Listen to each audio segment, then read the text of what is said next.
Welcome back everyone to another Thomas Wooden Railway discussion. Today, let's take a trip to a very peculiar part of Sodor where both standard and narrow gauge engines run on the same track. This is the Around the Barrel Loader set, and like the name suggests, Rheneas and Stepney here get to travel around the Arsdale Barrel Loader. I never had this set as a kid, but I've accumulated all of the correct pieces over the years in order to construct it, and I thought I would do a review on it. The Around the Barrel Loader set was sold for about 5 years in the late 90s and early 2000s. This set is unique because the two engines that are included are Stepney and Rheneas. Technically, Stepney is a standard gauge engine, being the same size as Thomas and all, and Rheneas is a narrow gauge engine like Scarloey and his friends. This means that these two engines actually can't use the same width of track because they are different sizes, but let's not take ourselves too seriously here. Personally, I don't think it's a big deal that these two engines are different gauges, and this mistake has occurred many times in the Thomas Wooden Railway line.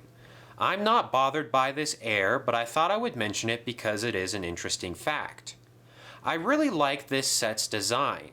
It's as though two circle layouts have been laid on top of one another and created a nice, complex figure 8 pattern. The intersection right after the barrel loader is a nice addition, considering other similar sets usually include a hill where the two lines bypass each other. Instead, the tracks run into each other, and it's up to the user to make sure Rheneas and Stepney get through okay. From a creative standpoint, the barrel loader's location right off of a blind curve and directly before a crossing is the perfect opportunity for plenty of crashes and smashes, especially since the other line doesn't have a clear view of the junction because of the arched stone tunnel. The barrel car is the one piece of rolling stock in this set, and if you put it directly on the intersection, the barrels will go flying after an impact. I must also applaud this set's choice of accessories, which include a Sir Topham Hatt figure, 2 signals, a total of 4 trees, 1 workman, a railroad crossing sign, and a stop sign. You definitely have enough elements here to act out a ton of different stories, from the train crash at the intersection, to Sir Topham Hatt's reprimand, to the workman who comes and cleans up the mess.